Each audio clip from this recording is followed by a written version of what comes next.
Like when the angel of the Lord greeted Gideon in Judges chapter 6, he did not greet him by the name of his current state, which was weak, poor, and the least in his father's house. He greeted him by the name of who he was going to become. So that's why I greet you by saying, good morning, women of God. And hoping that upon hearing this, that it will ignite your spiritual senses to remind you of who you are. So that today we can reflect back over our lives with a new perspective while releasing every weight that is up on us to receive all that God has planned for us today. On the count of 3, I want everyone in here to shout, let it go. 1, 2, 3. Let it go! Whatever wrong was done to you. Whatever wrong you've done to someone that you've beat yourself up about. Whatever you didn't get when you was a little girl. Whatever you haven't gotten yet that you think you deserve. Whatever has been stripped or taken from you. Your purity, your sanity, your self-worth, your good credit. Whatever has been taken from you, let it go. Because God is setting you up for a greater favor. Jeremiah 29:11 says that, for I know the thoughts that I think towards you, thoughts of peace, not of evil, to give you an expected end. I want to share a story with you.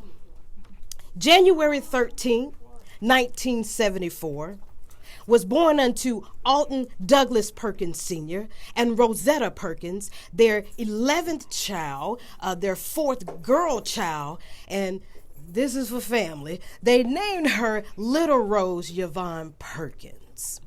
We lived in Earl, Arkansas, the country life. Life was happy, good, and full. Walking around barefooted. Out back, Mama and Daddy had a chicken coop. We had chickens and ducks, and Mama had we had a little cornfield. Mama had a garden. We had berry trees. Life was happy, good, and full. Is there any country folks in here? Well, I'm in Paducah, so life was happy, good, and full. Walking around barefooted most of the time, and it was just so peaceful back in living that country life. Even though I was a little girl, I still have vivid memories of that. 1980. Well, I'm sorry. Let me back up just a little bit. Daddy was raised by his grandmother. He never knew his father. So when he and Mama got together and got married, out of that marriage union came 15 children.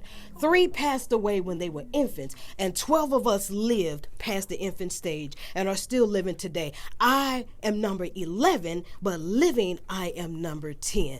Imagine our household. 1980, Daddy wanted better for his family. So he packed us all up, and Mama, and we all moved from the country to the city to Springfield, Illinois. Springfield, Illinois was where Daddy's mother and the rest of his siblings lived. So we had to adjust from country life to city life. Now it's tall buildings and bright lights, and you go to the grocery store to buy food, not go in the backyard and cut a chicken's head off. That's what because I was a little tomboy. That's what I want to see. I want to see the chicken jump around. And so, and Mama made our clothes. So now we have to go to the store to buy our clothes. And we're like, what is this? I want to run around barefooted. Why do I have to wear shoes to school? Because you have to. This is not back south. And so we had to adjust from country life to city life. And you couldn't take the country out of Mama. So Daddy tried his best to make Mama comfortable. He made a garden in the backyard, and adjacent to Mama's garden was where Daddy, by trade, Daddy was a mechanic, but during the day, he worked at the juvenile center. And so life was still happy, good, and full. We were Baptist church folks, and we loved it. Daddy was chosen and was chosen and ordained to be a deacon, and Mama was well known at the church house. If she could preach, she probably would have. Now comes a shift. In 1986, I was 12 years old. Mama and Daddy separated. What? Wait a minute. That's I don't understand. Why me? Why? I'm the child. I'm 12 and I'm about to become a young lady. Why now? Why? And that was unheard of. Growing up, we didn't hear about divorce or separation. And I was in 6th grade and I'm like, what's going on? No, I need Mama and Daddy. I'm becoming a young lady. So Mama and some of us lived in a big house, and Daddy and some of the others lived in a big house. Mama and Daddy separated, but they never divorced. And I was like, it's not fair. I need Mama and Daddy right now. So during my teenage years, my life nosedived. The age of 13, I realized a gift or anointing to sing, and I hid it and didn't tell anyone. At the age of 15, I got my first real boyfriend. I wasn't supposed to be dating anyway, but he was from Mississippi. I was from Arkansas. He was a star on the football team, and I was on the track team, had cute little shape and everything, but not now. And so we had a lot in common. He became abusive. I couldn't tell Mama.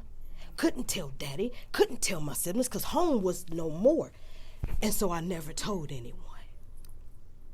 Age 16, had an older cousin to come visit. He made sexual advances towards me and I never told anyone. Couldn't tell Mama, couldn't tell Daddy, couldn't tell my 8 brothers because they were crazy and I didn't want somebody to come up dead or missing. So I kept all that. I became a high school dropout. At the age of 17 to 19, I met a young man who was a Muslim. We dated, had 2 children, thought we were going to get married. That relationship failed. At age 20 to 21, I met another young man who was a Jehovah's Witness. Thought we was in love, thought we was going to get married. He was in a gang. He became abusive. That relationship failed. Here I was, 21 years old. A mother of 4. I was unwed, embarrassed, and ashamed. I'm the daughter of a deacon. I come from a good Christian family. I went out being promiscuous and sleeping around. I'm 45 years old today, and I've never been to a club. I went out there. I was like, how did I get here? I'm not supposed to be here. I had my life planned out. I always wanted 4 children. I was going to get married, go to college, get married, have 4 kids, travel the world, become a famous gospel singer like Shirley Caesar. I had my life planned out, but that was no more. I thought, how in the world did I end up here?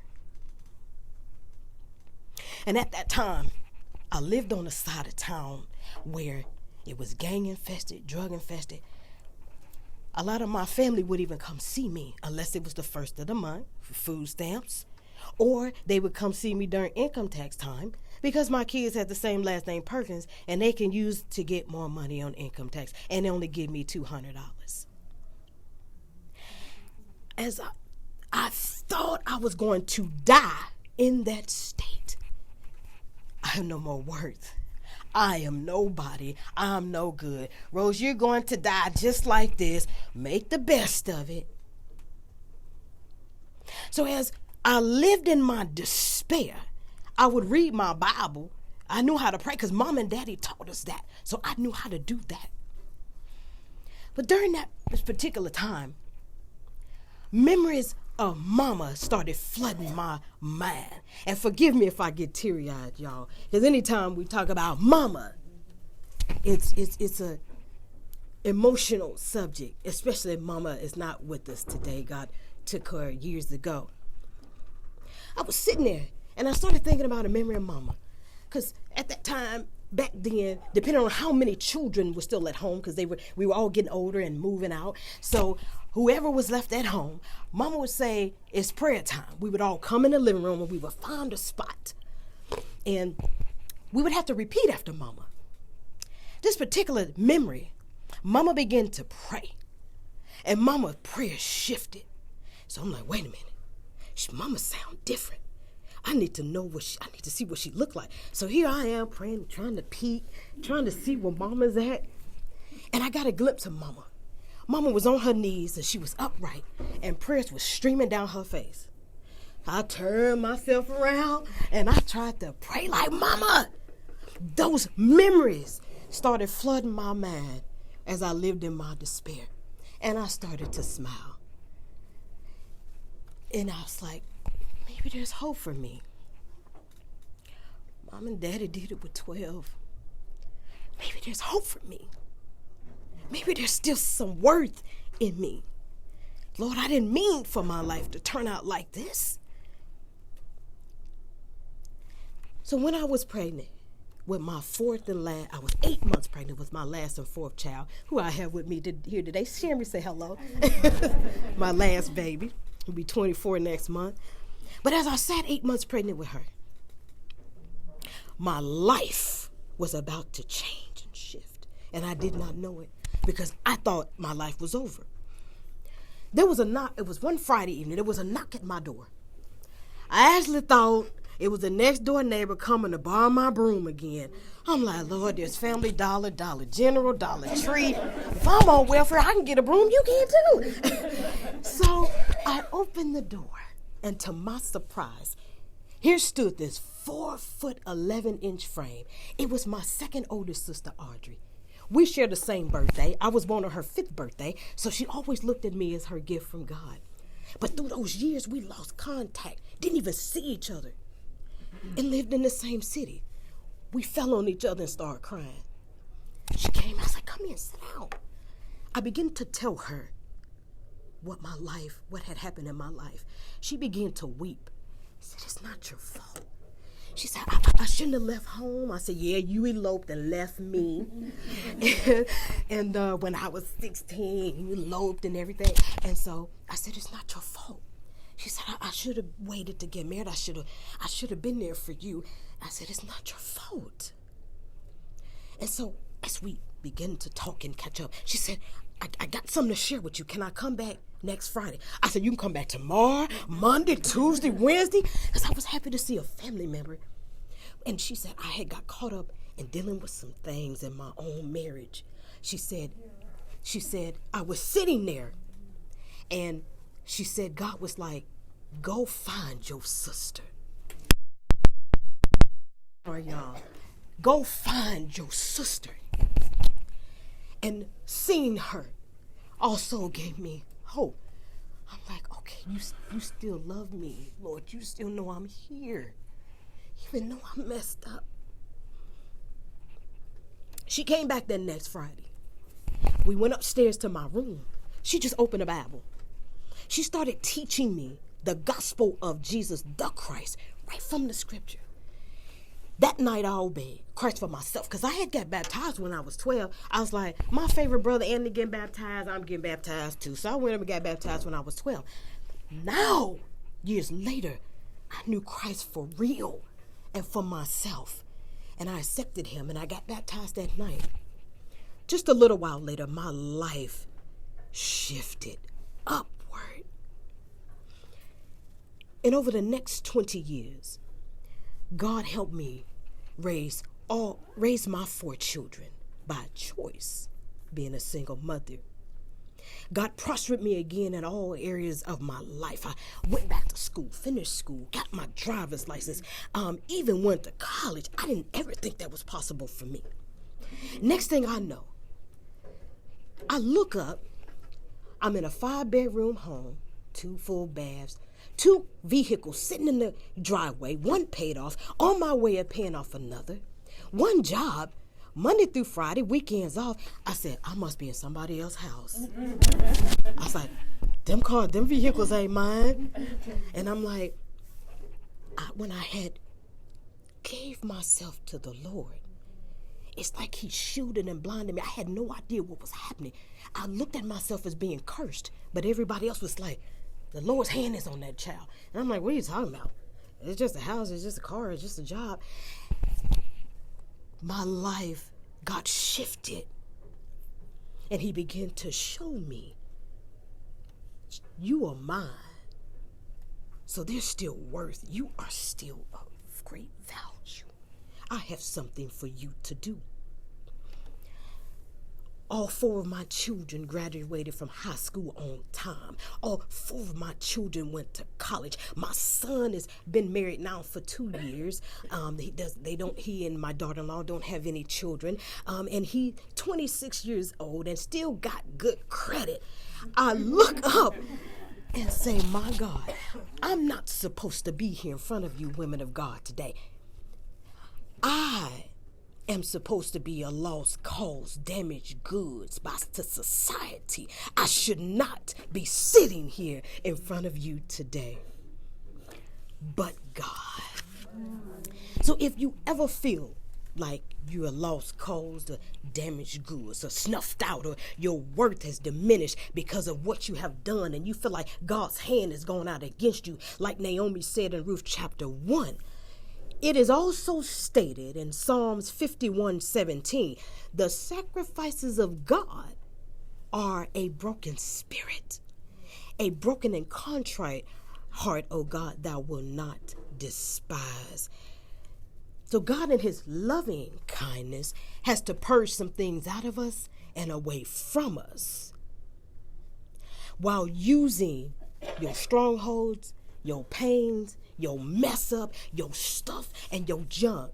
He uses that as a transitional conduit to bring you into something greater. And we have to allow God to bring us up out of that frame of mind that's been holding us hostage, like we're not good enough anymore. We've just totally messed up and failed. Because if we stay in that place, we're going to miss our transition to the next level of the next season of our blessings. And since life is about transitions, this lets me know that when God changes your life situation, your activities must change, which will aid you into the next season of your blessings. And I had to change the way I viewed myself. I was like, Rose, you're a loser. You're no good.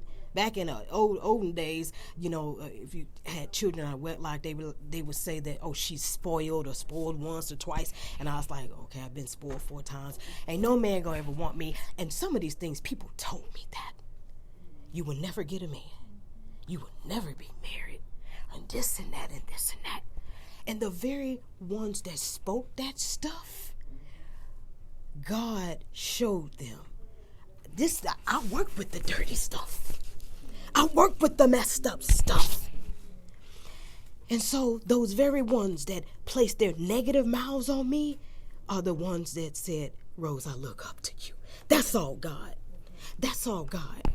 So I had to change the way I viewed myself as being a loser to now I'm a winning conqueror. And it's all because of you, Lord. It's because our perception is not always the reality of a thing. And so we have to be very careful what our mouths say about us, because what we say, we hear. What we say, we hear, and it takes root.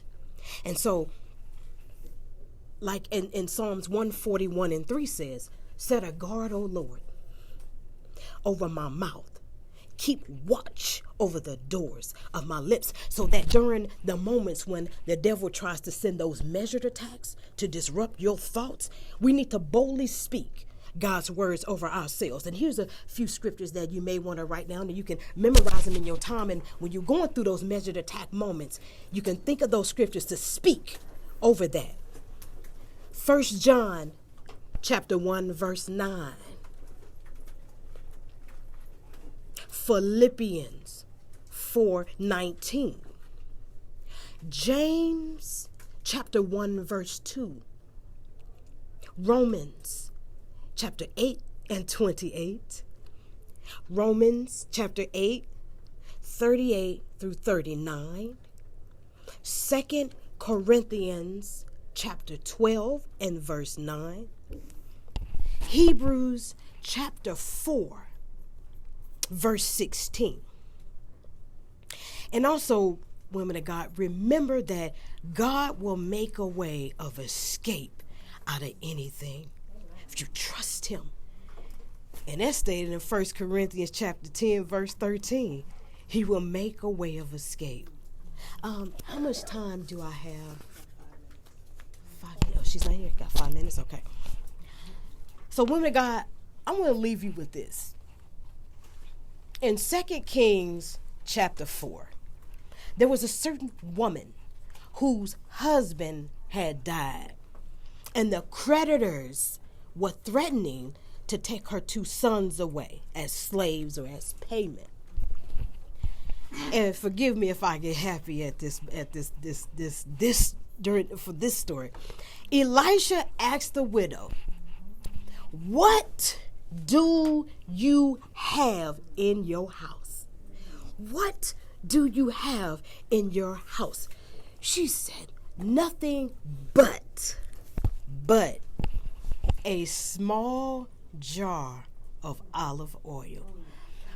The devil tries to keep us focused on all that negative stuff, mess, junk, hang-ups, mess-ups, to make us feel like we are unworthy and we can't be used by God. Because he knows that if we see that we still have something left, it's going to empower us to become that fearless female of faith who he tried to destroy in the Garden of Eden by the name of Eve. And he knows that if we see, I still got something left that God can work with, it's going to remind us that I'm still in God's care and I'm still under God's grace. So, women of God,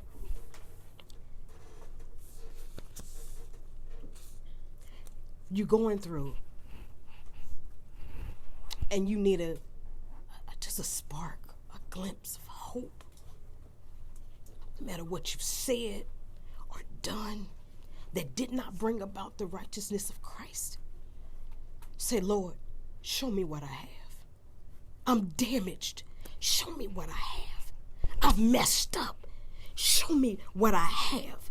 I'm married but still feel lonely. Show me what I have. I'm empty inside.